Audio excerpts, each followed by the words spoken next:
محترم سامعین کرام، ابو داؤد اور ابن ماجہ میں حضرت عبداللہ بن عمر رضی اللہ تعالیٰ عنہ سے روایت ہے کہ سرکار دو عالم صلی اللہ علیہ وسلم نے ارشاد فرمایا، علم تین ہیں: ایک آیت محکم یعنی مضبوط، دوسرا سنت قائمہ، اور تیسرا فریضہ عادلہ، اور اس کے علاوہ جو کچھ ہے وہ زائد ہے۔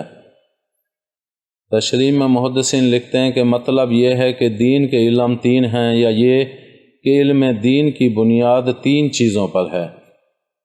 آیت محکم وہ آیتیں جو مضبوط اور غیر منسوخ ہیں، اس سے کتاب اللہ کی طرف اشارہ ہے جو کہ اصل قرآنی آیات محکمات ہی ہیں، اس لیے یہاں صرف انہی کو ذکر کیا گیا ہے، اور وہ دوسرے علوم جو اس کے لیے وسیلہ ہیں وہ بھی اس کے ساتھ متعلق ہیں۔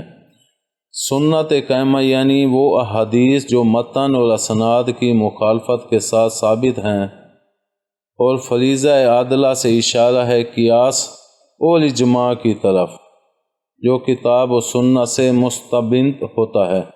اس کو فریضہ اس لیے کہا گیا ہے کہ قیاس و اجماع پر بھی عمل کرنا اسی طرح واجب ہے جس طرح کتاب اللہ و سنت رسول صلی اللہ علیہ وسلم پر، چنانچہ عادلہ کے معنی ہی یہ ہیں کہ ایسا فریضہ جو کتاب و سنت کے مثل اور عدیل ہے۔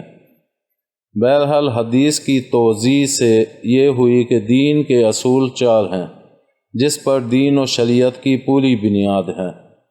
نمبر ایک، کتاب یعنی قرآن مجید، دوسرا سنت یعنی احادیث، تیسرا اجماع، اور چوتھا قیاس، اور اس کے علاوہ جو بھی علم ہوگا وہ زائد اور دینی حیثیت سے بے معنی ہوگا۔ امید ہے آپ کو ہماری یہ ویڈیو پسند آئی ہوگی۔ پسند آنے کی صورت میں لائک کریں، کمنٹ کریں اور شیئر کرنا مت بھولیں۔ ملتے ہیں اگلی ویڈیو تک، اللہ حافظ۔